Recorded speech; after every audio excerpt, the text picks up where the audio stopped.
మీ personal interviews మరియు వ్యాపార ప్రకటనల కొరకు ఈ నెంబర్ని సంప్రదించండి.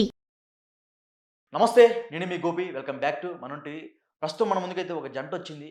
మమ్మల్ని ఒక పాస్టర్ మోసం చేశారు. సుమారు 20 లక్షల రూపాయల నుంచి 30 లక్షల రూపాయల మధ్య మమ్మల్ని ఒక పాస్టర్ మోసం చేశారు. మమ్మల్ని వాడుకున్నారు వాళ్ళ పనుల నిమిత్తం కోసం అని.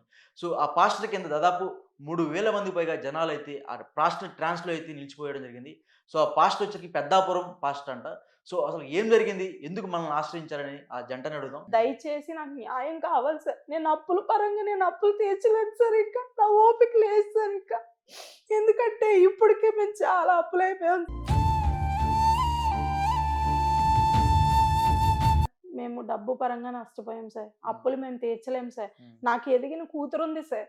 11 సంవత్సరాల పాప సార్ నాకు. నేను పాపనే చదివించుకున్నా, నా కుటుంబాన్ని నేను గెంటుకున్నా. నా భర్త ఆటో డ్రైవర్ సార్. నేను మిషన్ కుట్టుకుంటాను. మేము ఈ అప్పులు అయ్యి మేము కట్టలేము సార్. ఇంకా 4 సార్లు సూసైడ్ అటెంప్ట్ చేసాం సార్.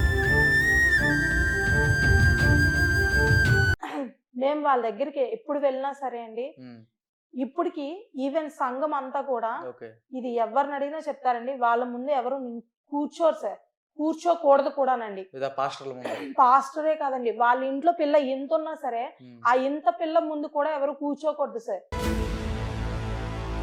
మేము ఒంగొంగి దండాలు పెట్టేవాళ్ళం సార్. వాళ్ళని ఎక్కడ మేము కింద నడిపించలేదు సార్. మేమే కాదు, సంఘమే కాదు, ఎవరైనా సరే వాళ్ళు వస్తుంటే ఒక క్లాత్ లేసి నడిపిస్తాం సార్. ఇది ఆ పరంజ్యోతి ఆమె వస్తుంటే క్లాత్ లేసి నడిపిస్తారు సార్. ఆవిడ ఎంత దూరం నడిపిస్తే అంత. మేము సంఘం అంతా నా ఇంటికి వచ్చేసారు సార్. నిన్ను చంపేస్తాం, నువ్వు డిలీట్ చెయ్యకపోతే మా మమ్మీ గారిని మా డాడీ గారిని నువ్వు ఫోన్ చూపిస్తావా, వీడియోస్ లో పెడతావా, నిన్ను చంపేస్తాం, నువ్వు వీడియోలు డిలీట్ చేయకపోతే నీ బతుకెంత, నువ్వెంత అని పెద్దాపురం నుంచి ఐపంగిడి గ్రామం దాకా వచ్చేసారు. మనము అసలు నుంచునే ఉండాలండి, లేదా మోకరించి ఉండాలి సార్. అంతే. అంతేగాని వాళ్ళ ముందు ఇలా ఫేస్ టు ఫేస్ కూర్చుని మాట్లాడేది అనేది ఎప్పుడూ ఉండదు సార్. ఇది ఒకటి కొత్త పదం సార్, మమ్మీలో ఉన్న దైవమా. అక్కడ ప్రార్థన ఇప్పుడు యేసయ్యా అని ఎవరైనా ప్రార్థన చేస్తారు సార్, అలా కాదు సార్. ఇక్కడ మమ్మీలో ఉన్న దైవమా అని మెన్షన్ చేసి ప్రార్థన. 3000 మందికి ఆమె దేవత, ఆమె మేరీ మాత, ఆమె సార్. మొత్తం డాన్సులు సార్, విపరీతమైన డాన్సులు అండి. సంఘం అంతా వేస్తారు సార్. పాడే పాటలుగా ఆమె వేస్తారు సార్, సంఘంలోనే అందరూ వేస్తారు సార్, పిల్లలతో సరే. అదంతా నిజంగానే వేస్తారా లేకపోతే ఎగురుతా ఉంటారా? నిజంగానే ఎగురుతారు సార్. ఒక కూలోడు అకౌంట్ నుంచి 76 లక్షలు ఎందుకు ట్రాన్సాక్షన్ చేస్తారు? ఫోన్ పే హిస్టరీ ఒకటే 44 లక్షల రూపాయలు వచ్చిందండి. 44 లక్షల రూపాయలు ఫోన్ పే హిస్టరీ వచ్చిందండి. వడ్డీలు కడతానే ఉన్నామండి. ఒకడికైతే నెలకు 32,000 కట్టి ఉండండి వడ్డీ. అబ్బా, ఎంత? ఎన్ని లక్షలు? 5 లక్షల రూపాయలకండి. అంటే ఒకటమ్మా, మీరేం చదువుకున్నారు ఫస్ట్ ఆఫ్ ఆల్? నేను డిప్లొమా. మీరు? నేను ఇంటర్ సార్. ఇంటర్ చదువుకున్నారు, మీరు డిప్లొమా చేశారు. ఎవరో ఒక పాస్టర్ వచ్చి ఆమె ఒంట్లోకి దేవుడు వచ్చి ఇట్లా మీరు కాకినాడ వచ్చేసింది జాబ్ మానేసి అనగానే మీరు ఎట్లా నమ్మేశారు వాళ్ళకి? నమస్తే, నేను మీ గోపి. వెల్కమ్ బ్యాక్ టు మనం టీవీ. ప్రస్తుతం మన ముందుకైతే ఒక జంట వచ్చింది. మమ్మల్ని ఒక పాస్టర్ మోసం చేశారు. సుమారు 20 లక్షల రూపాయల నుంచి 30 లక్షల రూపాయల మధ్య మమ్మల్ని ఒక పాస్టర్ మోసం చేశారు. మమ్మల్ని వాడుకున్నారు వాళ్ళ పనుల నిమిత్తం కోసం అని. సో ఆ పాస్టర్ కింద దాదాపు 3000 మందికి పైగా జనాలైతే ఆ పాస్టర్ ట్రాన్స్‌లో అయితే నిలిచిపోయడం జరిగింది. సో ఆ పాస్టర్ వచ్చరికి పెద్దాపురం పాస్టర్ అంట. సో అసలు ఏం జరిగింది? ఎందుకు మనల్ని ఆశ్రయించారని ఆ జంటని అడుగుదాం. ఇద్దరికి నమస్తే అమ్మ. నమస్తే. ఏం పేరు? మీ పేర్లు ఏం పేరు? నా పేరు విజయ అండి. నా పేరు ప్రసాద్ అండి. ప్రసాద్. అసలు ఏం జరిగింది? మేము కాకినాడలో వడాఫోన్ కంపెనీలో నేను నా భర్త, నేను ఫ్రంట్ ఆఫీస్, నా భర్త గారు ఎగ్జిక్యూటివ్గా ఫీల్డ్ ఎగ్జిక్యూటివ్గా జాబ్ చేసేవారండి. అలాంటి టైంలో మా పాప మా అత్తయ్య గారు వాళ్ళ ఇంట్లో ఉండేదండి. మేము జాబ్ పర్పస్ పాపను అక్కడే పెట్టాము. అప్పుడు పాపకి చిన్న హెల్త్ ఇష్యూ వచ్చిందండి, హార్ట్ ప్రాబ్లమ్. అప్పుడు పాప నిమిత్తం మేము ఏంటి ఎలా అని అనుకునే టైంలో పెద్దాపురంలో ఒక మమ్మీ గారు ఉన్నారు. మమ్మీ అంటే ఎవరు? రౌత్ పరమజ్యోతి గారండి. పాస్టర్ వైఫ్ అండి. ఈవిడే పాస్టర్ అండి, పాస్టర్ అమ్మ గారు. ఈవిడే పాస్టర్ అమ్మ గారండి. ఈమె చెప్తారు, ఈమె ప్రార్థన చేస్తే అన్ని హీల్ అవుతాయి, హీలింగ్ జరుగుతుంది, ఆవిడలోకి మహిమ ఉంది అని చెప్పి ఆ సంఘంలో మాకు దూరం బంధువు ఒక ఆమె ఉండేవారండి. ఆమె చెప్పడంతో మేము వాళ్ళ కాకినాడ వచ్చారు. వాళ్ళ అబ్బాయికి అప్పుడే ఆపరేషన్ అయిందండి. 24 అవర్స్ ఆపరేషన్. ఆ హాస్పిటల్లో ఉన్నారంటే అప్పుడు మేము ఆమెను కలుసుకోవడానికి వెళ్ళామండి అక్కడ. వెళ్ళినప్పుడు మేము వెళ్తూ వాళ్ళ కుటుంబానికి భోజనం పట్టుకుని మరీ వెళ్ళామండి. వెళ్ళి ఆమెతో మేము ప్రార్థన చేయించుకుంటే అప్పుడు ఆమె చెప్పారండి, ప్రార్థన చేశారు. ఆమె దగ్గర మేము మోకరించినప్పుడు ప్రార్థన చేసి ఆమె ఏం చెప్పారంటే, దేవుడు మీరు కాకినాడలో ఉండడం కరెక్ట్ కాదు. ఎవరు చెప్పారంటే ఆమెకి? ఆమెలో దేవుడు మాట్లాడారు అనే మేము నమ్మాము సార్. ఎవరు? మీ మమ్మీ మమ్మీ గారు. అసలు పేరు ఏమి? పరంజ్యోతి. పరంజ్యోతి గారు. ఓకే. పరంజ్యోతి అనే ఒక పాస్టర్, ఆమె పాస్టర్ కదా? అవును. ఆ పాస్టర్ వీళ్ళు అంటే ఆమెలోకి దేవుడు వచ్చినట్టుగా వీళ్ళు ఒక నమ్మించిందంట. సో చెప్పండి. భాషల్లో మాట్లాడేవారండి. అనేక భాషల్లో మాట్లాడుతూ దేవుడు మిమ్మల్ని కాకినాడలో ఉండడం కరెక్ట్ కాదు, పెద్దాపురం వచ్చేయమని చెప్తున్నాడు. మీ పాప బాగుంటది, మీరు బాగుంటారు.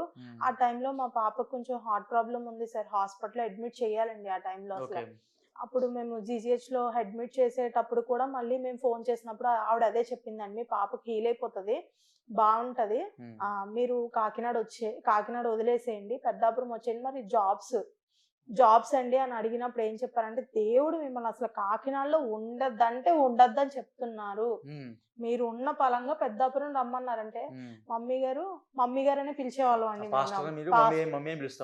మమ్మీ గారు ఉన్న పలంగా మమ్మల్ని ఇప్పుడు పెద్దాపురం వచ్చేయమంటున్నారు, మేము ఎలా రావాలండి మమ్మీ గారు అని అడిగినప్పుడు, వాళ్ళ ఇంట్లో వంట చేసే ఒక ఆమె, ఆ ఇల్లు ఎన్టీఆర్ కాలనీ సార్, పెద్దాపురంలో ఎన్టీఆర్ కాలనీలో ఒక చిన్న ఫ్లాట్ ఉందండి వాళ్ళకి.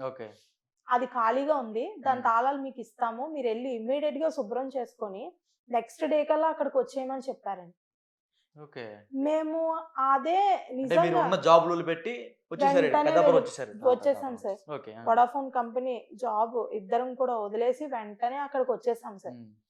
వచ్చేసిన తర్వాత మేము అక్కడే ఉండేవాళ్ళం సార్. అప్పుడు మా మావయ్య గారికి బ్రాందీ షాప్ వచ్చిందండి కాకినాడలోనే సార్. అయితే మీ ఫాదర్ కి? మా బాబాయ్ గారికి. మీ బాబాయ్ గారికి. ఓకే. కాకినాడలో మా బాబాయ్ అవుతారు. బ్రాందీ షాప్ లో జాబ్స్ ఉన్నాయి, వేకెన్సీ, మన షాప్ లే కదా బయట వాళ్ళని పెట్టుకోవడం ఎందుకంటే మా మావయ్య గారు అప్పుడు మాకు చెప్పడంతో మళ్ళీ మరి మేము మానేమని చెప్పారు, మళ్ళీ వాళ్ళు ఏం చేయాలో మేము అడగాలి కదండి.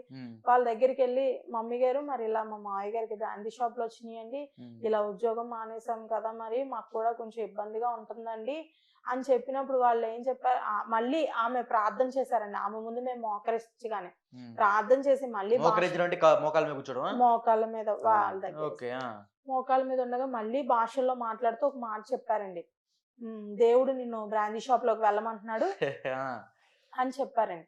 చెప్పినప్పుడు అంటే మీరు చెప్పారా ఆ పాస్టర్ కి బ్రాందీ షాప్ విషయం చెప్పారా? అంటే మరి అక్కడ నుంచి ఇక్కడికి వచ్చేసాం కదా సార్, అందువల్ల మళ్ళీ అడిగాం సార్ మమ్మీ గారిని, మరి ఏం చేయమంటారండి మమ్మీ గారు, మాకు ఇబ్బందిగా ఉంది. మా మామయ్య గారు మాకు కవర్ పెట్టారు, ఇలా బ్రాందీ షాప్ ఉంది, మీరు రాంటారా పని చేసుకుని, మీ మామయ్య గారు కవర్ పెట్టి ఇదే విషయం మమ్మీకి చెప్పారు. చెప్తే వెంటనే ఆమె సరే మళ్ళీ భాషల్లో మాట్లాడుతూ దేవుడు మిమ్మల్ని వెళ్ళమన్నారు, చేసుకోండి అని చెప్పారండి. ఈయన మళ్ళీ కాకినాడ పెద్దాపురం నుంచి up and down 2 years up and down చేశారు సార్. ఏది అంటే మేము వాళ్ళని ఒక దేవుడి లెక్క, వాళ్ళు ఏం చెప్తారు జరుగుతుంది దేవుడి లెక్క మేము వాళ్ళని కొలిసేవాళ్ళం సార్. మమ్మీ గారిని, డాడీ గారిని, వాళ్ళ ఇంట్లో కుటుంబ సభ్యులు వాళ్ళ పక్క నుంచి వెళ్తుంటే మేము ఒంగొంగి దండాలు పెట్టేవాళ్ళం సార్. వాళ్ళని ఎక్కడ మేము కింద నడిపించలేదు సార్, మేమే కాదు సంఘమే కాదు ఎవరైనా సార్, వాళ్ళు వస్తుంటే ఒక క్లాత్ లేసి నడిపిస్తాం సార్. ఇది పరంజ్యోతి ఆమె వస్తుంటే క్లాత్ లేసి నడిపిస్తారు సార్, ఆవిడ ఎంత దూరం నడిపిస్తే అంత. మేము కూడా అదే ట్రాన్స్ లో ఉండేవాళ్ళం సార్. మేము వాళ్ళు అలా చెప్పడంతో ఈయన అప్ అండ్ డౌన్ చేసుకునేవాళ్ళు సార్. ఆ 2 years తర్వాత మా మావయ్య గారికి బ్రాందీ షాప్ లో అయిపోయినాయి సార్. అయిపోయిన తర్వాత మరి అప్పుడు గవర్నమెంట్ కి హ్యాండ్ ఓవర్ అయిపోయింది కదా సార్, ఖాళీ అయిపోయాయి సార్. గవర్నమెంట్ మరి బ్రాందీ షాప్ లో అయిపోయిన తర్వాత ఏం చెయ్యాలని మళ్ళీ ఒక 2 months ఖాళీగా ఉన్నాం సార్. మరి దేవుడు ఏం చెప్తా అదే సరే మళ్ళీ ఆమె దగ్గరికి వెళ్ళాం సార్. వెళ్ళినప్పుడు ఆమె ఏం చెప్పారంటే, ఎందుకు ఈ 2 months గ్యాప్ వచ్చిందంటే సార్, మనకి ఆమె వెళ్ళినప్పుడు వెంటనే మనకి దొరకరు సార్, బిజీ ఉంటారా. అసలు మమ్మీ గారిని కలవాలి అంటే కొంచెం టైం పడుతుంది సార్. వాళ్ళు చెప్తారు సార్, వాళ్ళు చెప్తారు ఆ టైంలోనే మనం కలుసుకోవాలండి, అపాయింట్మెంటే తీసుకో ఆ లెక్కే సార్. ఇంకా ఆమె మళ్ళీ 2 నెలల తర్వాత కలుసుకున్నప్పుడు ఆమె ఒక మాట చెప్పారండి, దేవుడు నిన్ను అద్దాటో తీసుకొని ఆటో తీసుకోమంటున్నారు, అద్దాటో తీసుకోమని చెప్తున్నారని. నిజంగా అలాగే 300కి అద్దెకి దింపారు సార్ ఆటో. తీసుకున్నా సార్. ఆటో అద్దెకి తీసుకున్నాను. మీరు తీసుకున్నారు ఆటో అద్దెకి? నేను ఆటో అద్దెకి తీసుకున్నానండి. ఓకే. తీసుకున్న తర్వాత అలాగా నేను అద్దెకి ఆటో వేసుకునేవాడిని. ఉమ్. అంటే షాప్ అయిపోయింది కదా, ఇలాగా ఎలా బ్రాందీ షాప్ ఆపేసి ఆటో నడుపుకుంటున్నారు. 300 రూపాయలకి డైలీ అద్దెకి తీసుకున్నానండి. ఉమ్. అద్దెకి తీసుకుంటే నేను తిరుగుతున్నాను అనమాట, లోకల్ సర్వీస్ తిరుగుతున్నాను. ఓకే. తిరుగుతుండగా వీళ్ళ హస్బెండ్ గారి వ్యాపారం కదండి. ఎవరు ఎవరు మమ్మీ husband? గారు వాళ్ళ హస్బెండ్ రౌత్ మమ్- సూరిబాబు గారు. మమ్మీ గారు హస్బెండ్ అంటే ఇప్పుడు పాస్టర్ వాళ్ళ హస్బెండ్. అవునండి. ఓకే. రౌత్ సూరిబాబు ఆయన వ్యాపారం ఆయన అండి. పేరేం పేరు? రౌత్ సూరిబాబు సూరిబాబు గారు. రౌతు గారు. సూరిబాబు. ఉమ్. అయితే ఆయన దగ్గరికి నేను వెళ్తా ఆయన ఉండేవాడిని. ఏంటి వ్యాపారం ఏంటి ఆయనది? ఉల్లిపాయల వ్యాపారం, బంగాళదుంపల వ్యాపారం అండి, అల్లం, పచ్చిమిర్చి అండి. ఓకే. అంటే ఈయనకి హోటల్స్, కాయగూరల దుకాణాలు బయట ఉంటాయి కదండి, వాళ్ళకి సప్లై చేస్తారన్నమాట. ఓకే. నేను హోల్సేల్ గా తెప్పించుకున్నాను. ఈయన హోల్సేల్ గా తెప్పించుకుంటారండి. నా ఆటోలో నేను సప్లై చేస్తూ ఉండేవాడిని. మీరు ఎందుకు సప్లై చేస్తున్నారు ఆయన మీ ఆటో? నేను వెళ్ళానండి ఒక రోజు, నేను అద్దె ఆటో తీసుకున్నాను, మరి ఇలా తెలుసు కదండి. నాకు ఫోన్ చేశారండి, పలానా చోటకి వెళ్ళి. అప్పటికి వాళ్ళ దగ్గర వేరే వ్యాన్ తిరుగుతుందండి, ఓకే. బొలోరో వ్యాన్, వాళ్ళ చుట్టాలతో తిరుగుతుందండి. అయితే వాళ్ళు అందుబాటులో లేరని చెప్పేసి నేను అద్దె ఆటో మరి తీసుకున్నాను తెలుసు కదండి వాళ్ళకి. నాకు కాల్ చేశారండి. కాల్ చేసి ఒకసారి పక్కన దివిలి వెళ్ళి కొద్ది మూటలు దింపాలరా, రారా అర్జెంటుగా అన్నారు. మరి డాడీ గారు అంటాం కదండి, నా సొంత తల్లిదండ్రులు. ఎవరినంటారు డాడీ అని? ఈ రౌత్ రౌత్ సూరిబాబు గారు. రౌత్ సూరిబాబు అంటే పాస్టర్ వాళ్ళ హస్బెండ్ డాడీ అంటారు. డాడీ. మీరు ఒక్కళ్ళే అంటారు, మీ ఊరు మొత్తం మొత్తం అంటారు? ఊరంతా చర్చ్ చర్చ్ ఊరంతా అంతా కూడా కూడా డాడీ గారే సార్. మమ్మీ గారు డాడీ గారేనండి. ఉమ్. సొంత తల్లిదండ్రుల కన్నా ఎక్కువగా ప్రేమిస్తారండి వాళ్ళనే? మేము కూడా అలాగే మేము కూడా అలాగే ప్రేమించాం. ఆ. డాడీ గారు ఇప్పుడు వస్తున్నానని చెప్పి గబగబా నేను వెళ్ళడం జరిగిందండి, ఆయన దగ్గరికి ఆటో వేసి వెళ్ళడం జరిగింది. ఓకే. నా బండికి లోడ్ వేసారండి, నన్ను వేరే చోటకి వెళ్ళి దింపమన్నారు. ఉమ్. అక్కడికి వెళ్ళి నేను దింపడం జరిగింది. మళ్ళీ వచ్చిన తర్వాత మళ్ళీ వేరే చోటకి వెళ్ళమన్నారు. అయితే ఇలాగ నేను చేస్తుండగా నా పని నచ్చిందండి ఆయన. ఉమ్. నేను మూటలు నచ్చడం తీసుకెళ్ళడం. అంటే వేసుకోవడం ఈయనే సార్. ఉమ్. మూటలు ఎత్తి ఆటోలో వేసుకోవడం ఈయనే, మూటలు వెళ్ళిన చోట దింపడం కూడా ఈయనే సార్. ఓకే. మొత్తం పనులాగే అంటే 2-3 పని కూడా నేను అలాగే చేసేవాడిని సార్. ఓకే. ఇప్పుడు ఎవరికైనా అంతే కదా సార్, పని చేసే వాళ్ళు అంటే ఇష్టం కదా. అవును. వాళ్ళ దగ్గర నేను వెళ్ళినప్పటికి అప్పటికి 200 మంది కుర్రోళ్ళు ఉంటారు. 200 మంది యూత్ ఉన్నారండి, ఇప్పటికీ ఉన్నారు. చర్చ్ లో యూత్ చర్చ్ వాళ్ళండి. అండి, చర్చ్ లో యూత్ కుర్రోళ్ళు ఉన్నారు. కాకపోతే వాళ్ళకే చెప్పకుండా నాకెందుకు చెప్పారు, నేను పని చేస్తాను సార్. నేను పని దగ్గర నేను సిగ్గుపడనండి. ఓకే. నా పని చూసారండి, చూసి నేను అలాగా కంటిన్యూ అయ్యాను సార్ ఆయన దగ్గర. ఒక నెల 15 రోజులు అలాగ 2 నెలల వరకు నేను కంటిన్యూ అయ్యాను అద్దె బండిలో. ఈయన ఏమన్నారంటే, ఒరే డైలీ 300 రూపాయలు అద్దె అంటే మరి నెలకు 9,000 అయిపోతుంది, కొత్త ఆటో కొనేసుకుంటే 9,000 ఐదే కట్టుకుంటే ఆటో మిగులుతుంది కదా అని ఈయన డాడీ గారు సలహా ఇచ్చారండి. ఓకే. నాన్నగారు మీరు బాగానే చెప్పారండి, కాకపోతే నా దగ్గర డబ్బులు లేవు, ఉన్న 50,000 ఏమో. అప్పటికే మా మీ- దగ్గర ఒక 1 lakh మీ- చీటీ ఉండేది సార్. చిటీ పాట. చీటీ ఉండేది సార్ మా ఓకే. దగ్గర, మేము ఓకే. వేసుకున్నది జాబ్స్ చేసేవాళ్ళం కదా సార్. ఆ చీటీలో ఒక 50,000 వాళ్ళ ఇంట్లో, ఇప్పుడు మేము ఉంటున్నాము, ఇల్లు ఇప్పించారు కదా సార్, ఓకే. ఆమెకి ఆ చీటీలోంచి 50,000 ఇప్పించారు సార్ మా ద్వారా. ఆవిడకి ఏదో అవసరం అయితే మాకు అద్దె లేకుండా. మీ పాస్టర్ కి? పాస్ట్ ఇంట్లో వంట చేస్తున్న ఓకే, ఆమె ఓకే. ఇల్లు ఇప్పించారు కదా సార్ మాకు, ఆమెకి ఆ 50,000 ఇప్పించారు సార్ మాతో. ఆవిడకి అప్పటికే. 50,000 ఇవ్వడం వల్ల మా దగ్గర ఉన్న డబ్బులు డబ్బులు ఆవిడకి లేవు ఇచ్చేసామండి. ఓకే. లేవు.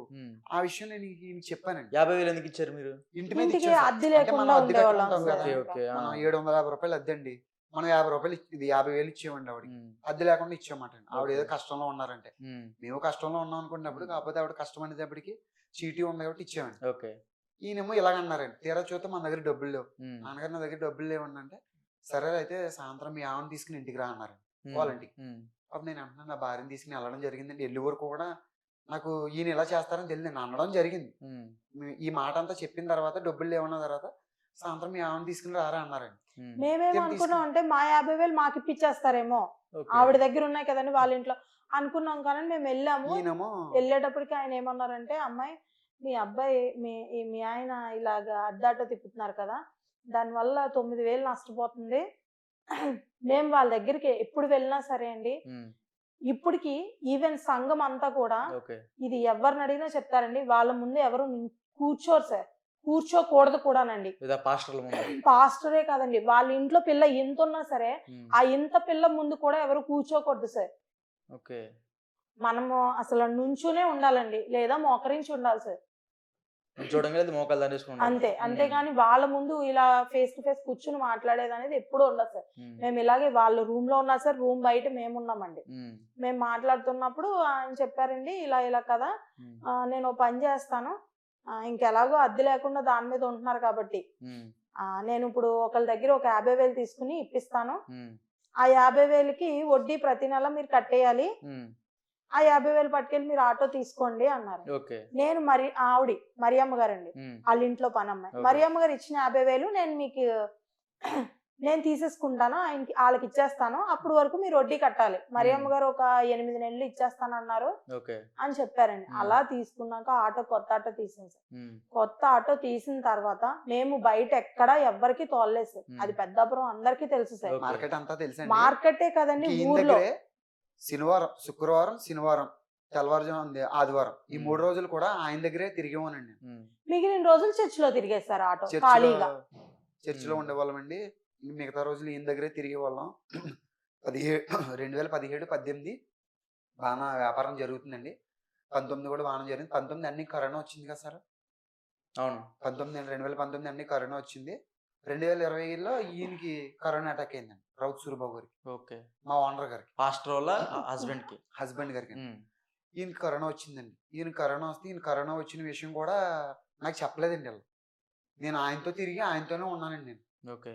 నాకు చెప్పలేదండి. వాళ్ళ అబ్బాయిని క్వారంటైన్ చేయించుకున్నారు సార్. క్వారంటైన్ కానీ ఈయనకు ఒక మాట చెప్పలేదు సార్. నేను అప్పటికే అంటానే ఉన్నాను సార్ మా హస్బెండ్ తో, ఎందుకు నాన్నగారు సడన్ గా ఈ శనివారం వచ్చారు, వచ్చే శనివారం ఎందుకు రానంటున్నారు అని అడిగితే ఆవిడ ఫోన్ చేశారండి, పాస్టమ్మ గారు. ఎవరండి? మమ్మీ గారు చెల్లి గారు లీలా ప్రశాంతి గారు, ఆవిడ ఫాస్టమ్మ అండి అదే సంఘంలో. ఆవిడ ఫోన్ చేసి, నాన్నగారు పెద్ద వయసు కాబట్టి బయటికి రారు, వ్యాపారం నువ్వు నవీన్ కుమార్ అంటే ఈ రౌత్ సూరిబాబు గారు డాడీ గారు వాళ్ళ అబ్బాయి అండి, పాస్టర్ కొడుకు. మీరిద్దరూ చూసుకోండిరా, వ్యాపారం నాన్నగారికి మరి పెద్ద వయసు కదా, ఈ కరోనా అమ్మ వస్తుంటే వదిలిపెడతలేదు, నాన్నగారికి అసలు ఆరోగ్యం బాగోదు, కొద్దిగా నువ్వు జాగ్రత్తగా చూస్తా ఉండు నవీన్ నువ్వు అని చెప్పేసి అన్నారు.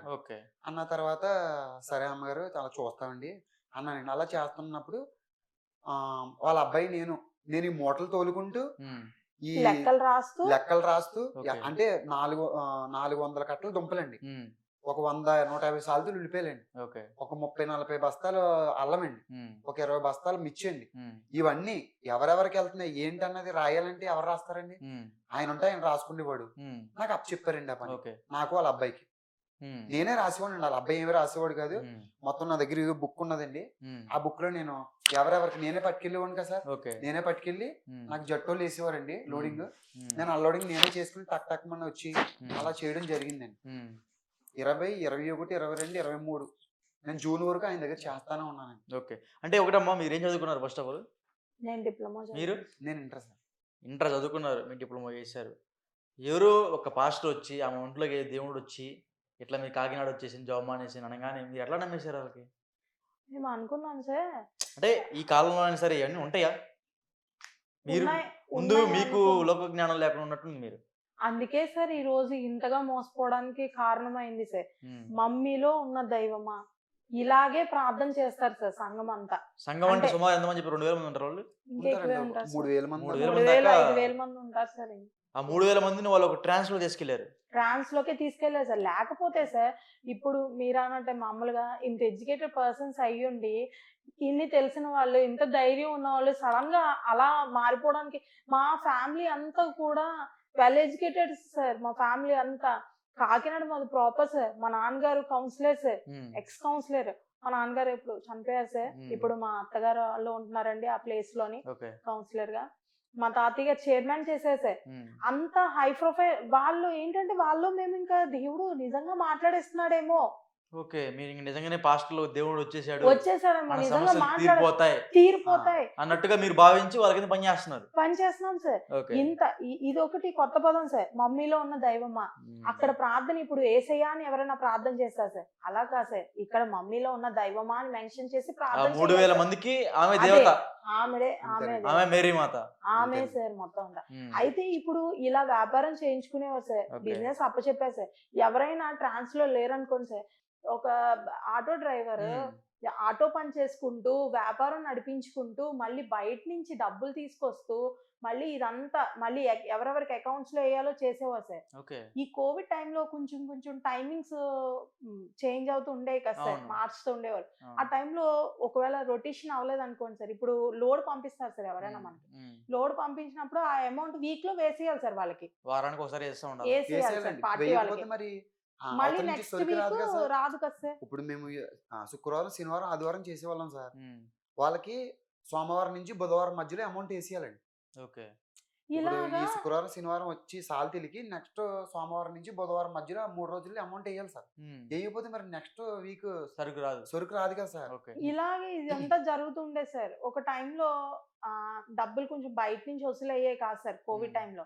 వసూలు అవ్వలేనప్పుడు ఈయన వెళ్ళి అడిగారు సార్. ఆ విషయం సార్ నేను భార్యని పోని నాకు కూడా ఈయన ఎంత ట్రాన్స్లో ఉన్నారంటే అండి, ఒక టైంలో అంటే ఈ విషయాలన్నీ బయటకు వచ్చిన తర్వాత ఒక టైంలో ఈయన సూసైడ్ చేసుకున్నప్పుడు అప్పుడు నేను సూసైడ్ చేసుకున్నారు మీరు?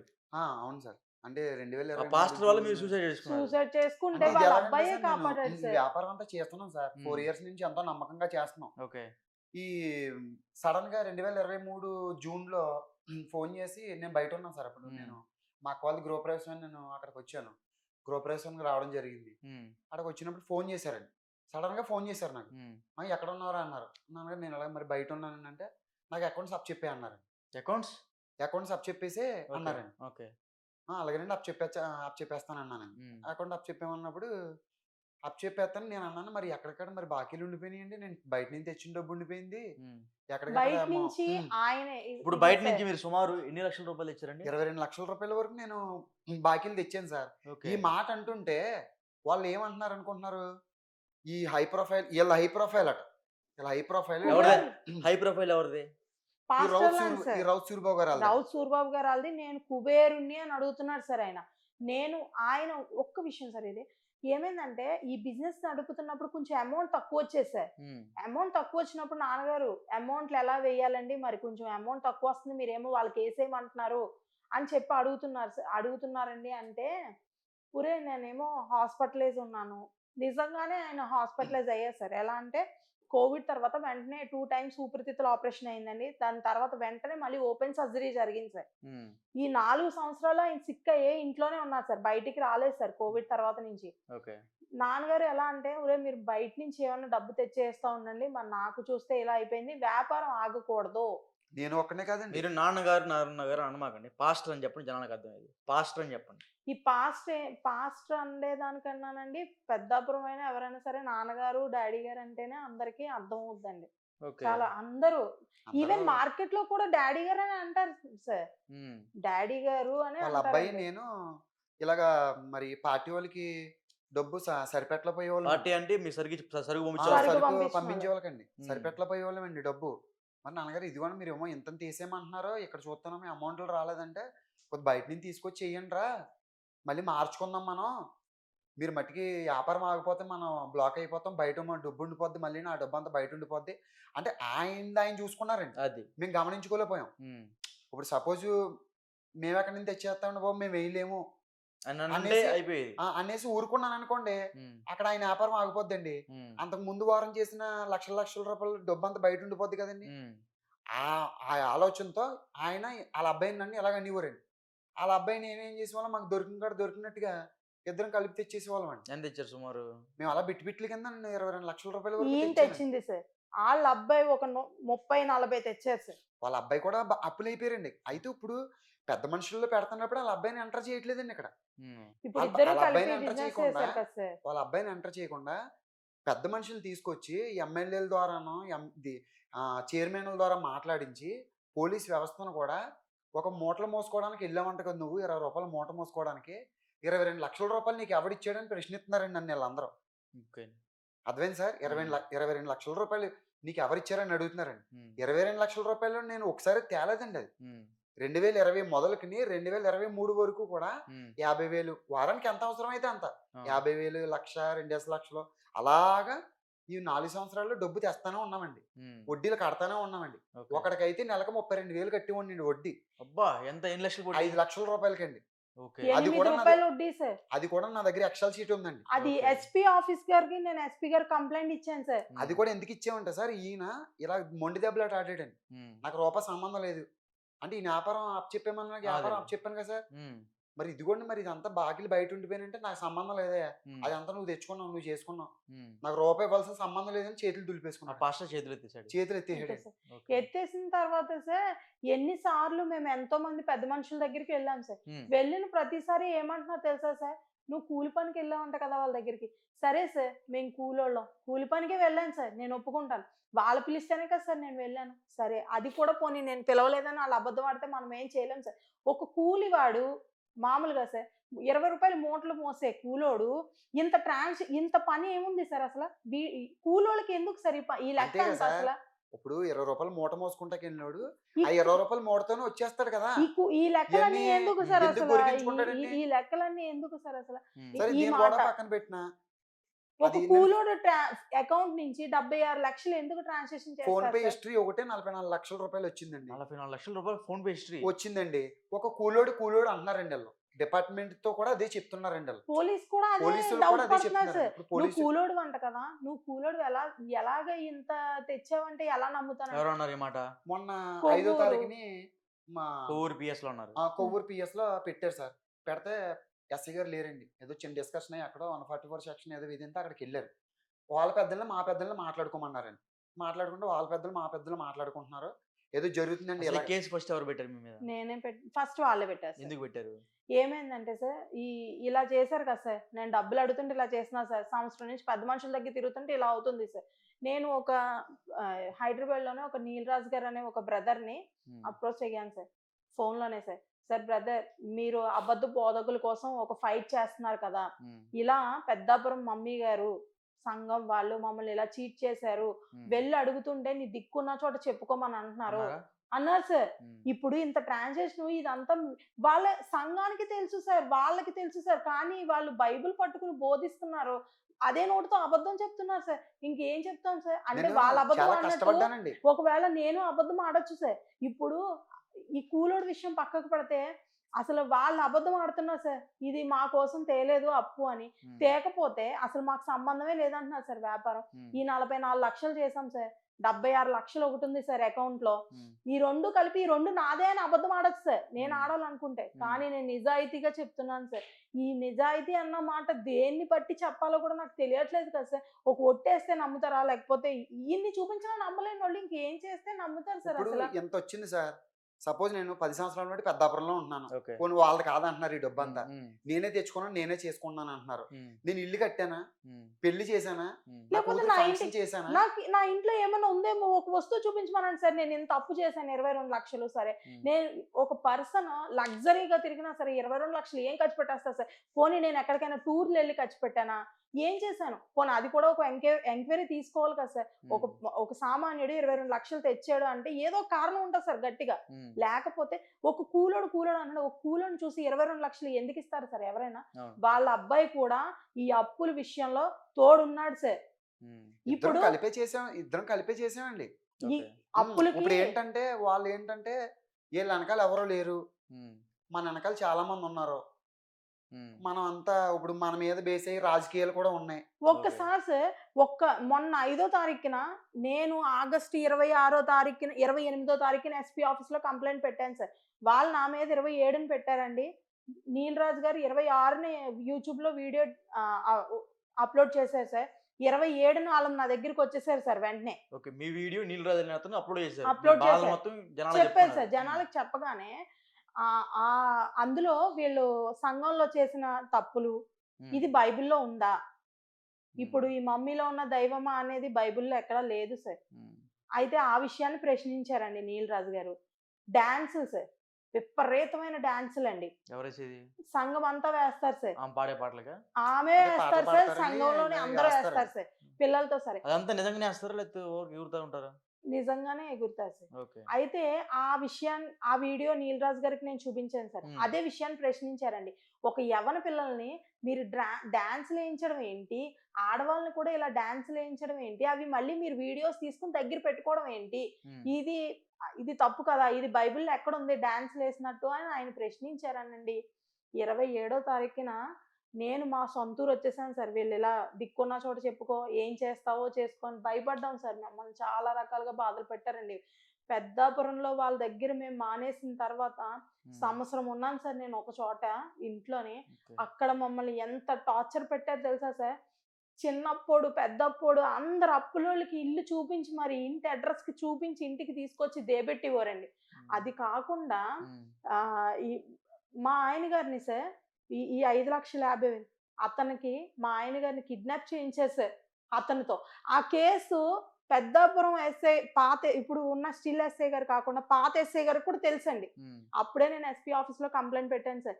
ఇలా అధిక వడ్డీ తీసుకుంటూ తిరిగి నా భర్తను కిడ్నాప్ చేసి డబ్బులు ఇస్తే గానీ వదలనని అంటున్నారు అంటే అని చెప్పి కేసు పెట్టాను సార్. అది కూడా అప్పుడు ఆ స్టేషన్ లో ఎస్ఐ గారు న్యాయం చేశారు సార్ నాకు.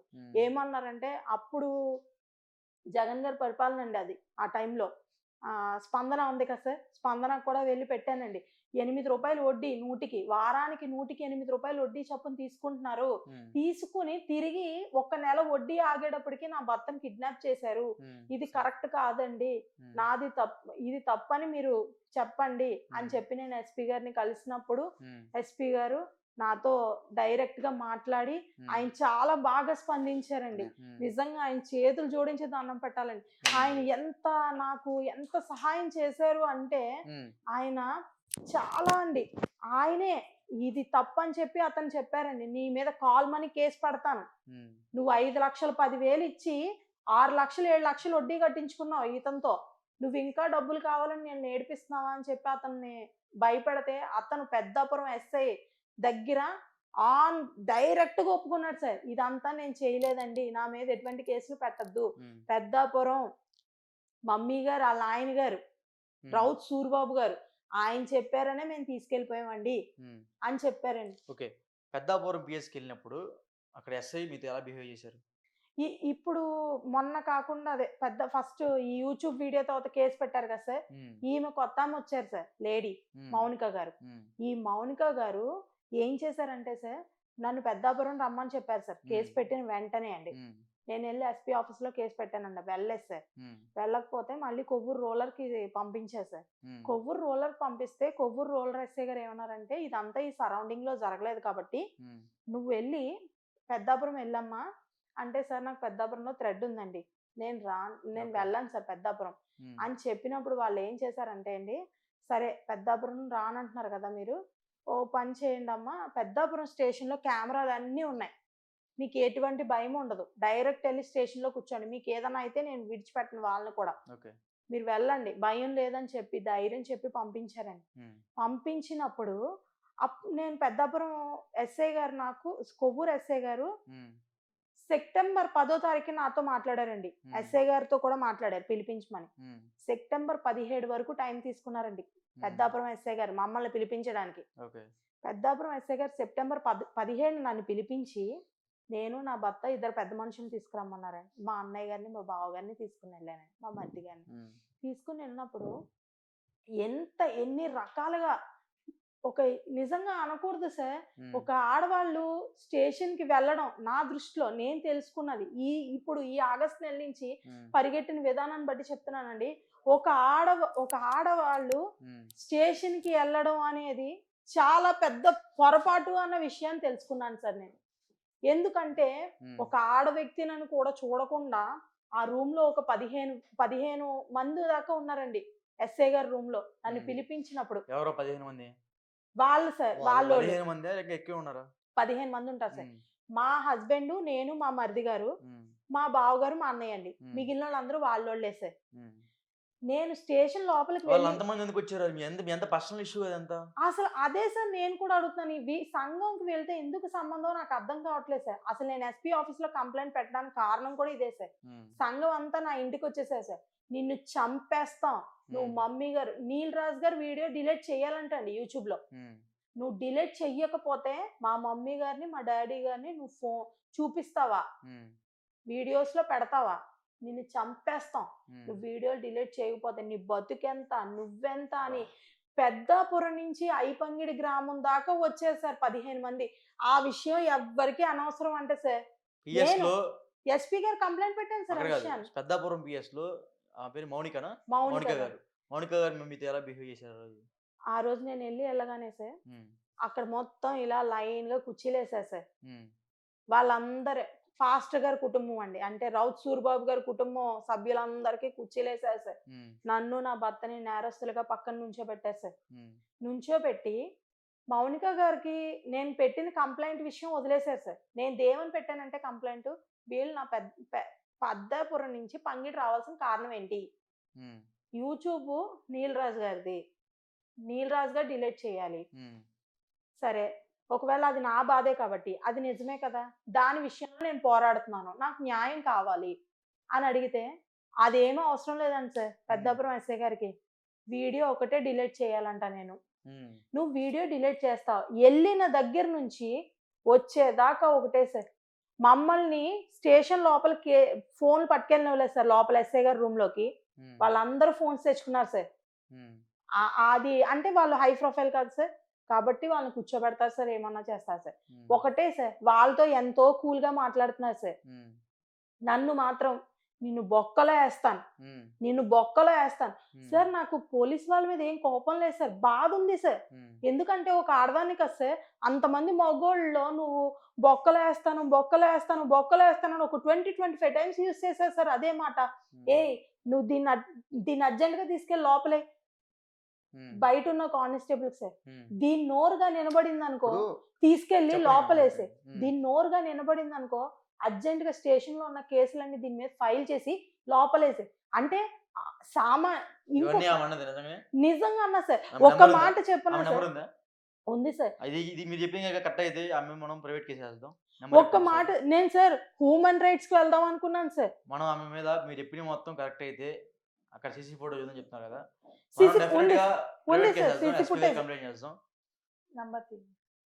సార్. అది కాకుండా ఇంకో మాట అన్నా సార్, నువ్వు నీ స్టేటస్ ఏంటో తెలుసా అసలు? నీ స్టేటస్ ఏంటి, నువ్వు వీళ్ళతో పెట్టుకున్నావేంటి అని అడుగుతున్నా సార్. స్టేటస్లు చూసి పోలీస్ స్టేషన్కి వెళ్తారా సార్? నేను తెలుసుకున్న నిజం అంటే వాళ్ళలాగా ఒక వెనకాల హై ప్రొఫైల్ పెట్టుకుని స్టేషన్కి వెళ్ళాలేమో సార్. నేరం జరిగిన తర్వాత ఒక 10-15 మంది దగ్గరికి వెళ్ళి మీరు రండి అని నేను ఎత్తుకుని వెళ్ళి అక్కడ కూర్చోబెట్టి అప్పుడు న్యాయం చేయమనాలా సార్. పోలీస్ స్టేషన్లో ఒక ఆడవాళ్ళు, నేను ఈ మాట అడిగాను సార్ మేడంని, మీరు నన్ను లోపల వేస్తానన్నారు కాబట్టి వెయ్యండి లోపల, సరైన కేసు చూపించి వెయ్యండి, నేను లోపలికి వెళ్ళిపోవడానికి సిద్ధమే. అంటే ఇలా వచ్చేస్తావు అనుకుంటున్నావా? సంవత్సరం రానివ్వను నిన్ను, 2 సంవత్సరాలు రానివ్వను, దాని తర్వాత మళ్ళీ 3 సంవత్సరాలకి వేస్తాను.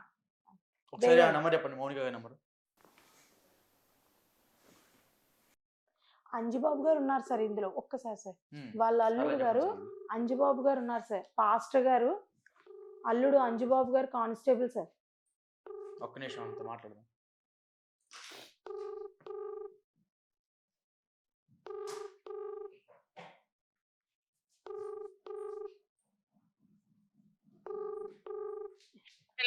హలో చెప్పండి మేడం. నమస్తే మేడం, నా పేరు గోపి, మనం టీవీ యాంకర్ని, హైదరాబాద్ నుంచి మాట్లాడుతున్నాం. చెప్పండి.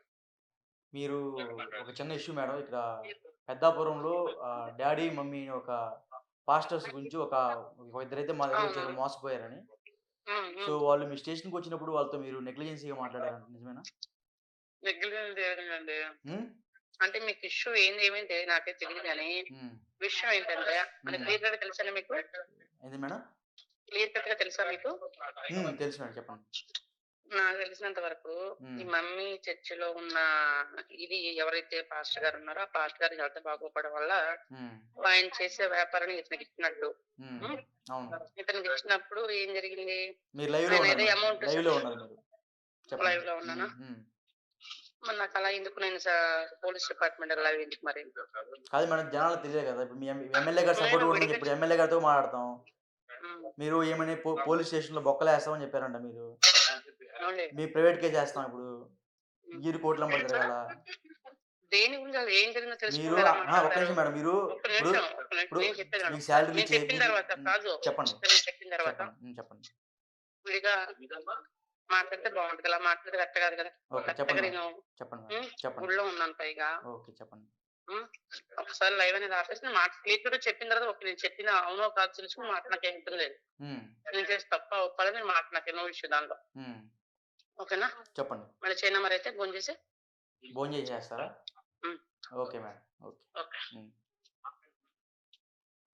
సో మనమైతే ప్రస్తుతం అయితే మేడంతో మాట్లాడాము. మేడంతో లైవ్లో ఉండగానే మళ్ళీ చేస్తాం, బయట ఉన్నాం, మళ్ళీ మంచిగా మాట్లాడదాం అని చెప్తున్నాం మేడం. సరే, వాళ్ళకైతే తప్పు మేడం మీరు చేసింది. ఎందుకంటే పోలీస్ స్టేషన్కి వచ్చినప్పుడు పేదలు వస్తారు, మధ్యతరగతులు వస్తారు, ధనవంతులు కూడా వస్తారు, వాళ్ళ సమస్యలు పట్టుకు మీ దగ్గరకు వస్తారు. మీకు ఇచ్చే శాలరీ ప్రతి ఒక్క రూపాయి మా దగ్గర నుంచి జిఎస్టీ తీసుకొని వసూలు చేసి మీకు ఇచ్చే శాలరీలే ఆ డబ్బులు. సో డెఫినెట్గా మీరు ప్రజలకు లోబడి ప్రజలతో పనిచేయాలి. ప్రజలకి సమస్య వస్తే మీరు అండగా నిలబడాలి తప్ప డబ్బున్న వాళ్ళకి ఒక రకంగా, డబ్బులు లేని వాళ్ళకి ఒక రకంగా అయితే చూస్తాం. ఇది చాలా తప్పు. సో ఇంకా చెప్పండి. ఆ మేడం అలా మాట్లాడిన తర్వాత నువ్వు మ్మ్. వీడియో డిలీట్ చేయకపోతే మ్మ్. నీ మీద 80 కేసులు ఉన్నాయి ఇక్కడ, ఉమ్, 80 కాగితాలు రాశారు, 80 కాగితాలు నీ మీద ఇప్పుడే ఎఫ్ఐఆర్ ఫైల్ చేస్తాను. ఉమ్, 80 కాగితాలు బయటికి తీయండి. 80 మంది హ్యాండ్ రైటింగ్ ఒకటే ఉంటది. ఉమ్, ఆ 80 కాగితాలు ఒకళ్ళే రాశారు, వాళ్ళ చర్చిలో ఉన్న అనుచరులు రాశారు. ఉమ్, ఈ 80 కాగితాలు ఒక Okay. పర్సనే రాశారు. ఉమ్, ఒకే హ్యాండ్ రైటింగ్ ఉంటది, ఒకే పెన్ ఉంటది. అలా లేకపోయినట్టయితే ఈ 80 కాగితాలు ఇప్పుడే చింపి బయట పడేయాలి మేడం. ఉమ్, లేదు డిఫరెంట్ హ్యాండ్ రైటింగ్స్ ఉన్నాయా, కేసు ఫైల్ చేయండి, ఉమ్, నన్ను లోపలేయండి. ఉమ్, ఒకసారి ఆ కాగితాలు తీసి నాకు చూపించండి. నా మీద 80, ఇప్పుడు నేను స్టేషన్కి వెళ్ళాను సార్, 80 కాగితాలు నాకు చూపించాలి కదా సార్, నా మీద కేసు ఫైల్ అయిన కాగితాలు ఉమ్. అవేమి బయటికి మళ్ళీ అలాగ అడిగినందుకు కోపడ్డారండి ఆవిడ మళ్ళీ. మళ్ళీ ఎస్ఐ గారు. నీకు నిన్ను- చూపించాలా, ఏం చూసి రెచ్చిపోతున్నావా అన్నారు. నువ్వేం చూసుకుని రెచ్చిపోతున్నావే, అసలు ఏంటి నీ వెనకాల ఎవరున్నారు? ఆవిడ లెగిసిపోయి వెంటనే ఏం చూసి లెగిసిపోయారు సార్. రెచ్చిపోయావని. అసలు నాకు అక్కడ ఒకటే అర్థం కాలేదు సార్. ఇప్పుడు ఆవిడ ఒక స్త్రీ, ఈవిడ ఒక స్త్రీ. ఇప్పుడు మగోళ్ళు అంటే వేరేగా ఉంటుంది సార్. ఒక స్త్రీ అయి ఉండి ఆవిడ అక్కడ కనీసం స్త్రీకి ఇవ్వాల్సిన గౌరవం కూడా అక్కడ ఆవిడ ఏ మేడం గారు ఈ ఇవ్వలేదు. అని మాట్లాడు సార్. ఏ ఈ ఇప్పుడు అంటూ. రెస్పెక్ట్ లేకుండా మాట్లాడు. నిజంగా ఆమె ఒంటి మీద యూనిఫామ్ చూసి నేను గౌరవించాను సార్. ఇప్పుడు మామూలుగా ఒక ఆడవాళ్ళు దెబ్బలాడుకుంటే చాలా అసేభ్యంగా ఉంటుంది సార్. ఆవిడ నువ్వేం చూసుకుని రెచ్చిపోతున్నావే, నీ వెనకాల ఎవరున్నారు, ఏంటి నీ పొగరు అసలు, లోపలే అని అడుగుతున్నావు. ఇవన్నీ లోపలేస్తే వద్దు కానీ ఇవన్నీ వద్దు కానీ నువ్వు వీడియో డిలీట్ చేయి. డిలీట్ చేసి వీడియో డిలీట్ చేస్తే అప్పుడు చైర్మన్ సూర్యరాజు దగ్గర కూర్చోబెట్టి ఏంటన్నది సెటిల్ చేద్దాం అని లెగిసారండి పైకి. లెగిసి మళ్ళీ మా మిస్సెస్ అన్నారు, దేనికి డిలీట్ చేయాలి మేడం, అసలు వచ్చిన కానించి వీడియో అని పెట్టుకున్నారు, వీడియో నేనేం అని పట్టుకున్నారు, చెప్తున్నాను వినరా? వీడియోలో నేను చెప్పింది కూడా ఉన్నది కదా, అది మీరు విన్నారా అని అడిగిందండి.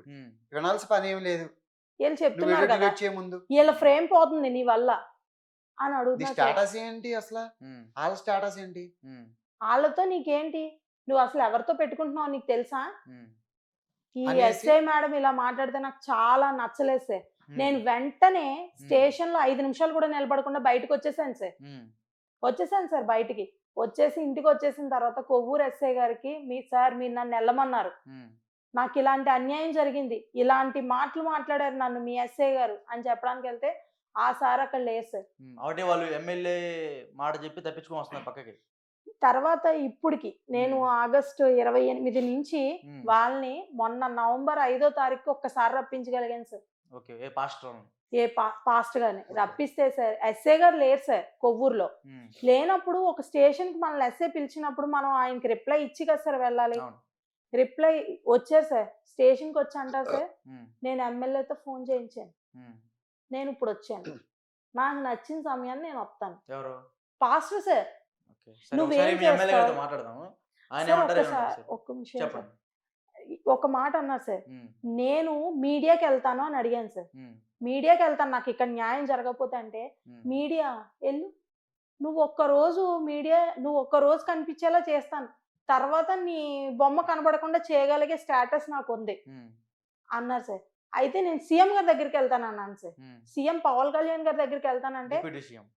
పవన్ కళ్యాణ్ గారి దగ్గరికి వెళ్తాను పిఠాపురం అంటే ఏమంటున్నా తెలుసా సార్, నువ్వు పవన్ కళ్యాణ్ దగ్గరికి 100 మందినో 200 మందినో వేసుకొస్తావు, నేను ఒక 10,000 మందినో ఒక 500 మందినో వేసుకొస్తాను, నిన్ను చూస్తాడా పవన్ కళ్యాణ్, నన్ను చూస్తాడా అని అడుగుతున్నా సార్. నిజంగా అలాగే చూస్తారా సార్ అంటే అలాగే తెలియదు. ఉండదు. మా సమస్య ఎవరి దగ్గర ఉంటే వాళ్ళ దగ్గరికి వెళ్తారు ఎవరైనా సరే. అసలు పవన్ కళ్యాణ్ గారు మమ్మల్ని పట్టించుకోరండి సార్, ఎందుకంటే ఎమ్మెల్యేని తీసుకుని వస్తారండి సార్ అక్కడికి. నాకు ఎమ్మెల్యే ఉన్నారు, ఆ రోజు ఎమ్మెల్యే గారు మరి చైర్మన్ గారితోనో ఫోన్ చేయించే వాళ్ళు వెళ్ళిపోయారు సార్ కొవ్వూరు నుంచి. వాళ్ళు రావడం మా పెద్ద మనుషులకి మేము 5వ తారీఖున వాళ్ళు వచ్చారు సార్. మేము 28నో 29నో కంప్లైంట్ నేను అసలు మళ్ళీ కంప్లైంట్ పెట్టాను సార్, మాకు థ్రెడ్ ఉంది మా సార్. పెద్దోళ్ళకి రాగానే ఒక మాట చెప్పారండి, వీళ్ళు చెప్పి చాలా రోజులు అవుతుంది కదండి ఎస్ఐ గారు, మీరు ఇప్పుడు వరకు ఎందుకు రాలేదని మా పెద్దోళ్ళు ఈయన అడిగారంట. సూర్యబాబు అడిగితే, అదే మా చర్చిలో చిన్న పండుగ ఉందండి, మేము ఎమ్మెల్యే గారితో చెప్పించామండి, ఎమ్మెల్యే గారితో మాట్లాడించి వాళ్ళు వచ్చామండి అని చెప్పి వాళ్ళు డిస్కషన్ స్టార్ట్ చేశారండి. మా పెద్దోళ్ళకి వీళ్ళకి డిస్కషన్ అది నప్పలేదు, అవ్వలేదు. ఎస్ఐ గారికి ఫోన్ చేశారండి మా పెద్దలు. ఎస్ఐ గారికి ఫోన్ చేస్తే ఎస్ఐ గారు అన్నారు, నేను 4 గంటల కల్లా వస్తాను, మీరు అప్పటి వరకు ఉండన్నా అని చెప్పారండి. 4 గంటల వరకు ఉండమని చెప్పారండి. వీళ్ళేమో ఉండవలసిన పని లేదు మాకు, మేము వెళ్ళిపోతాం, మాకు పనులు ఉన్నాయి. అని వెళ్ళిపోయారు సార్. ఇప్పుడు మెయిన్ ఏంటంటే సార్, మాకు వాళ్ళ వల్ల థ్రెడ్ ఉంది సార్. తిరిగి చాలా తెలివిగా వాళ్ళు ఏం చేశారంటే అప్పుల్లో కూల్చేశారు సార్. లేకపోతే నాకు అప్పు చేయాల్సిన పని లేదు సార్. అసలు నాకెందుకు, ఇప్పుడు నేను ఒక బ్యూటీషియన్ సార్, మిషన్ కుట్టుకుంటాను, బోటిక్, నా భర్త ఆటో డ్రైవరు. మేము ఎంత హెచ్చుకి వెళ్ళిపోయినా సరే, ఎక్కడ ఒక 22 లక్షలు తెచ్చి మేము ఏం చేసామనేది చూపించమనండి సార్. పోనీ అదైనా పర్వాలేదు సార్. ఏంటి దీన్ని ఏమంటారు, ఒక కూలోడు అస్తమాను ఇదే మాట సార్. కూలోడు ఫోన్ నుంచి ఎందుకు ఇంత ట్రాన్సాక్షన్ చేశారు, అప్పు తెమ్మన్న వాళ్ళు సార్, మమ్మల్ని పాడు చేసిన వాళ్ళు సార్. ఇంకా ఇంకా ఇంకా ఇంకా ఇంకా ఇంకా అలాగే మమ్మల్ని బాధపడుతున్నారు సార్. మాకు న్యాయం కావాలి సార్. మాకు థ్రెడ్ ఉంది సార్ వాళ్ళ వల్ల. విపరీతమైన భయం పడుతున్నారు సార్. ఇప్పుడు కరుణ బేబీ అన్న ఆమె డాడీ గారికి ఒక కుమార్తె సార్, 4వ అమ్మాయి. ఆ అమ్మాయి వాళ్ళ ఆయన గారు ఉద్యోగం చూపించి, నిన్ను చంపించేస్తాను, నేను చంపించిన విషయం నీ మొగుడు ఎలా చచ్చిపోయాడో కూడా ఆధారాలు లేకుండా చేయగలను అని చెప్తుంది సార్. అంత ధైర్యంగా స్టేషన్ లో అలాంటి స్టేట్మెంట్స్ ఇస్తున్నప్పుడు కూడా పోలీసు వాళ్ళు అడగరు సార్. ఆ మాటకి లేదు సార్. ఒక సామాన్యుడు పోలీస్ స్టేషన్ కి వెళ్తే న్యాయాలు జరగవు అని నాకు ఈ 4 నెలల నుంచి తెలుసుకున్నాను సార్. ఇప్పుడు వాళ్ళందరూ ప్రతిసారి ఎమ్మెల్యే గారు, చైర్మన్ గారు, ఎమ్మెల్యే గారు సార్. హలో సార్, నమస్తే సార్, రాజప్ప గారు. నమస్కారం. నా పేరు గోపి అండి, హైదరాబాద్ నుంచి, మనం టీవీ యాంకర్ అండి. చెప్పండి. ఇది పెద్దాపురంలో ఒక ఇష్యూ జరిగింది, మీకు ఐడియా ఉందా సార్? అది ఏదండి? ఇది పెద్దాపురంలో 2 పాస్టర్స్ కలిసి ఒక జంటనైతే మోసం చేశారు, సుమారు 30 లక్షల దాకంట. ఎప్పుడండి? ఎప్పుడు జరిగింది అది? రౌతు రౌతు సూరిబాబు అంటే ఆయన పేరు. నాకు ఐడియా లేదండి. రౌతు సూరిబాబు అంటే వాళ్ళందరూ మీ పేరు చెప్పి పోలీస్ స్టేషన్ లో కూడా సేమ్. ఒకసారి అంటారా? చెప్పండి. నా కాన్ఫిడెన్స్ వాళ్ళందరూ నా పేరు చెప్తారు. నాకే సబ్జెక్టే తెలియదు అసలు. నాకు ఏమో చెప్తే నేను సూరిబాబు గారు కాల్ చేశారు. చైర్మన్ సూరిబాబు రాజు గారు. సూరిబాబు రాజు గారు మీకు కాల్ చేశారంట, చైర్మన్ గారు ఎవరు? నాకు చేయలేదే. ఆయన పేరే వాడుతున్నారు సార్. నాకు సబ్జెక్ట్ తెలియదు. సరే, ఒకటి సార్ చిన్న విషయం.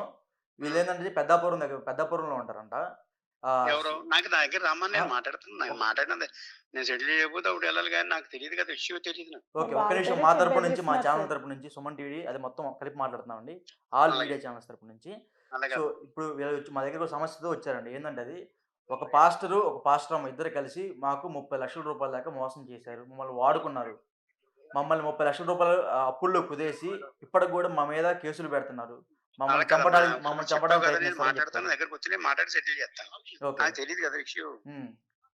లోకల్ పెద్దాపురం ఎస్ఐ గారు కూడా వీళ్ళకి నెగిటివ్ గా మాట్లాడుతున్నారంట. రెస్పెక్ట్ మాట్లాడతానండి. ఇప్పుడు సబ్జెక్ట్ ఏంటో తెలియదు కదా. ఇప్పుడు మీకు వచ్చి చెప్పారు, కరెక్ట్ గా ఏంటన్నది ఎంక్వైరీ చేస్తే కానీ తెలియదు కదా. నేను ఎంక్వైరీ చేస్తాను, ఎంక్వైరీ చేసి చెప్తాను. స్టేషన్ లో సార్ ఫోన్ సార్ ఒకసారి వాళ్ళతో మాట్లాడతారు సార్, ఒక 1 మినిట్. సో ఎమ్మెల్యే గారు ఫోన్ కట్ చేశారు. సో ప్రస్తుతానికి అయితే ఎమ్మెల్యే గారి దగ్గరికి అయితే ఈ ప్రాబ్లం అయితే వెళ్ళలేదని చెప్తున్నారు. ఒకసారి నా దగ్గరికి రండి, నేను మాట్లాడి చెప్తా అంటున్నారు. సో ఎమ్మెల్యే గారు కూడా అట్లానే మాట్లాడుతుంటే ఇంకా వీళ్ళకి ఎవరు వీళ్ళని ఆదుకోగలరు? మన ఎమ్మెల్యే గారికి ఫోన్ చేసాం, ఎస్ఐ గారికి ఫోన్ చేసాం. ఎస్ఐ గారు అయితే నేను ఇంకా చెప్పేసింది, లైవ్లో ఉండగానే తర్వాత చేస్తానండి, మీకు మళ్ళీ ఫోన్ చేసి మాట్లాడతానని చెప్పారు. బట్ రాజప్ప గారు అయితే మాత్రం విన్నారు కదా మీదే, ఒకసారి వెళ్ళి కలవండి, దగ్గరికి వెళ్ళి మాట్లాడండి. పెద్దాపురం వెళ్తే సంఘంతో కొట్టిస్తామని వాళ్ళు చెప్తున్నారు సార్. ఒకసారి ఎమ్మెల్యే దగ్గరికి వెళ్ళి పర్సనల్గా వెళ్ళి మాట్లాడండి. ఎమ్మెల్యేలు మీకు తెలిసే ఉంటుంది అదే ఊర్లో కాబట్టి, ఒకసారి వెళ్ళి మాట్లాడండి. మీ ప్రాబ్లం మొత్తం ఆయనతో చెప్పండి. ఇప్పుడు నేను మాట్లాడినా కదా, నెంబర్ ఇస్తారు ఇప్పుడు ఎమ్మెల్యే గారికి, వెళ్ళి మాట్లాడండి. ఇట్లా హైదరాబాద్ నుంచి వచ్చామండి, పలానా సార్ వచ్చారని చెప్పండి. వెళ్ళి మాట్లాడండి, మీ సమస్య ఆయనతో క్లియర్ చేయండి. సరే, ఇప్పుడు ఓటులతోని న్యాయాలు జరుగుతాయా సార్? ఒక్క విషయం సార్, వాళ్ళు స్టేషన్లో నా వెనకాల 10,000 మంది ఓట్లు, ఇప్పుడు ఎమ్మెల్యే గారికి అసలు విషయం తెలియదు అంటున్నారు సార్. ఈ చైర్మన్ గారు, ఎమ్మెల్యే గారు ఫోన్ చేస్తేనే పెద్దాపురం ఎస్ఐ గారు వాళ్ళని పంపించారు సార్ ఆ రోజు. మరి వీళ్ళు తెలియదు అంటే ఇంకేం చెప్తాం సార్? ఇప్పుడు ఒక ఎస్ఐ దగ్గరికి మనం వెళ్తాం సార్, ఎస్ఐ వెళ్ళిపోమన్నప్పుడు వెళ్ళాలి కదా సార్, మనం ఒక తీర్పులో కూర్చున్నప్పుడు. అలా కాకుండా ఎమ్మెల్యే గారితో ఫోన్ చేయించారు కాబట్టే కదా సార్ వాళ్ళు వెళ్ళిపోయారు అక్కడి నుంచి. సార్ తెలియదు అంటున్నారు సార్. మరి ఇంకప్పుడు ఎవరి దగ్గర ఇక్కడే మాట మారిపోతుంది సార్. అంటే ఆయనకి అసలు ఈ స్టోరీ తెలియదు అంటున్నారు. నేను పెద్ద కొవ్వూరు ఎస్ఐ గారికి కొవ్వూరు 5వ తారీఖున సార్, అది 5వ తారీఖుని కొవ్వూరు మొన్న ఎస్ఐ 5వ గారు, తారీఖే సార్. నేను 4 గంటలకు వస్తానండి, 4 గంటలకు వచ్చే వరకు మీరు ఉండండి, ఉంటే వాళ్ళది మీది అంటే కూర్చోబెట్టి నేను మా మాట్లాడతాను. ఎదురుగుంటనే ఫోన్ చేశారు సార్. ఎమ్మెల్యే గారికి మా ఎదురుగుంటనే ఎస్ఐ గారు చైర్మన్ గారు చేశారండి, ఎస్ఐ గారు ఎవరు చేశారు? వీళ్ళకి మా పెద్ద మనిషికి చేశారండి. ఓకే. మా పెద్ద మనిషి వచ్చేదాకా ఫోన్ చేశారు సార్. ఉండమన్నారు అక్కడ సార్. ఏమైందని మా పెద్ద మనిషి ఫోన్ చేశారు ఎస్ఐ గారికి, సార్ అక్కడ తేలట్లేదు, ఇది వీళ్ళు ఒప్పుకోవట్లేదు, మా వాళ్ళు చాలా నష్టపోయి ఉన్నారని మా పెద్ద మనుషులు మాట్లాడినప్పుడు ఎస్ఐ గారు ఏమన్నారంటే, నేను 4 గంటలకల్లా వచ్చేస్తానండి, మీరు ఉండండి, వాళ్ళు కూడా ఉండమనండి అంటే, వాళ్ళు వెంటనే రిప్లై, మేము ఉండవండి, మాకు పనులు ఉన్నాయి అని చెప్పేసి వెంటనే ఎమ్మెల్యే గారి పేరు చెప్పి అటు నుంచి అటు ఎస్ఐ గారికి ఫోన్ చేయించారు. ఎస్ఐ గారికి ఎమ్మెల్యే గారు దేంటి చైర్మన్ గారు ఎవరో ఫోన్ చేశారు సార్. వాళ్ళిద్దరిలో ఎవరో చేశారు కాబట్టి ఎస్ఐ గారు వాళ్ళని వెళ్ళిపోమన్నారు సార్. నేను ఒక మాట అమ్మ మీ ముందే మాట్లాడు ఎమ్మెల్యే గారితో. ఆయన ఏమన్నారంటే, ఈ సమస్య నా దగ్గరికి రండి, నా పేరు చాలా మంది వాడుకుంటా ఉంటారు, ఒకసారి వాళ్ళ నా దగ్గర పంపించండి, నేను మాట్లాడతానని ఆయన ఫోన్ పెట్టేశారు. మీరు మీ ముందే చేశారు. అవునండి. ఒకసారి వెళ్ళి కనుక్కోండి, మీ మీ బాధ ఎంత చెప్పండి, అప్పుడు కాకపోతే దీన్ని మనం ఇంకా ఎక్స్ట్రీమ్కి తీసుకెళ్దాం. అది మీకు ఓవరాల్గా మీకు న్యాయం ఏం కావాలో ఒకసారి చెప్పండి సార్. మేము డబ్బు పరంగా నష్టపోయాం సార్, అప్పులు మేము తీర్చలేము సార్. నాకు ఎదిగిన కూతురు ఉంది సార్, 11 సంవత్సరాల పాప సార్. నాకు నేను పాపనే చదివించుకోనా, నా కుటుంబాన్ని నేను గెంటుకోనా, నా భర్త ఆటో డ్రైవర్ సార్, నేను మిషన్ కుట్టుకుంటాను. మేము ఈ అప్పులు అయ్యి మేము కట్టలేము సార్. ఇంకా 4 సార్లు సూసైడ్ అటెంప్ట్ చేసాం సార్. 4 సార్లులోని ఈయన్ని వాళ్ళ కొడుకే ఒకసారి కాపాడాడు సార్. వాళ్ళ సంఘంలో వాళ్ళు ఒకసారి నేను సూసైడ్ చేసుకున్నట్టు వచ్చి కాపాడాడు సార్. వాళ్ళకు కూడా తెలుసు సార్, కానీ చచ్చిపోతే చచ్చిపోనే, మాకు సంబంధం లేదు అన్నట్టుగా వాళ్ళు ఉన్నారు సార్. వాళ్ళు ట్రాన్స్ లోకి దింపుతారు సార్, సంఘాన్ని పెట్టి కొట్టిస్తానంటున్నారు. మేము పెద్దాపురం రాకూడదని సార్, పెద్దాపురం వస్తే సంఘాన్ని పెట్టి కొట్టిస్తాము, మీ మీద ఇలాంటి కేసులు పెడతాము. ఈ కరుణా బేబీ అన్న ఆమె ఏమంటుందంటే సార్, చంపించేస్తాను అంటుంది సార్, వీళ్ళు కూడా చంపేస్తాము అని అంటున్నారు సార్. పాస్టర్ నోట్లోంచి చంపేస్తామన్న మాట రావట్లేదు, కానీ వెనకాల ఉన్న జనం, చర్చ్ జనంతో మాట్లాడిస్తున్నారు సార్ ఈ మాటలన్నీ. అది కాకుండా వీళ్ళు ఇంకా మా మీద ఇలాంటి ఫేక్ ఎలిగేషన్స్ అలా ఇంకా ఇప్పటికీ చర్చిలో మైకులు పట్టుకుని అనేక చోట్ల మా కోసం ఇటువంటి ఎలిగేషన్స్ పెడుతున్నారు సార్. దయచేసి నాకు న్యాయం కావాలి సార్. నేను అప్పుల పరంగా నేను అప్పులు తీర్చలేదు సార్, ఇంకా నా ఓపిక లేదు సార్ ఇంకా. ఎందుకంటే ఇప్పటికే మేము చాలా అప్పులు అయిపోయాం సార్. ఆ 17 లక్షలకి ఇప్పటికీ వడ్డీలు కడుతున్నాను సార్ నేను. ఇంక నేను కట్టలేను సార్. అలాగే నాకు థ్రెడ్ ఉంది సార్, చంపేస్తాను. అలా ఏం జరగదు. ఇదే ఇద్దరితో మాట్లాడా ఎస్ఐ గారితో, మళ్ళీ ఇంకోసారి మాట్లాడతా. మీరు వెళ్ళి ఒకసారి ఫస్ట్ ఎమ్మెల్యే గారితో పర్సనల్గా వెళ్ళి మాట్లాడండి, ఇంటికి వెళ్ళండి, నెంబర్ ఇస్తే వెళ్ళేటప్పుడు ఇట్లా జరిగింది ఇలా చెప్పండి, మీ బాగా చెప్పండి ఆయనతో. అప్పటికి కాకపోతే దీన్ని వేరే రకంగా చేద్దాం, పర్సనల్గా ఒక లాయర్ని పెట్టి చేద్దాం దీన్ని. మీరు మాత్రం భయపడకుండా ఇంటికి వెళ్ళి ప్రశాంతంగా రేపు పొద్దున ఎమ్మెల్యేని మీట్ అయ్యే పని అయితే మీరు కార్యక్రమం చేయండి, సరేనా? మీరైతే బాధపడమాకండి, అప్పులన్నీ తీరుతాయి, మీకు రావాల్సిన కూడా డెఫినెట్గా వస్తాయి, వచ్చేలాగా మేము చేస్తాం, ఓకేనా? ఓకే. నమస్తే అండి. Okay sir.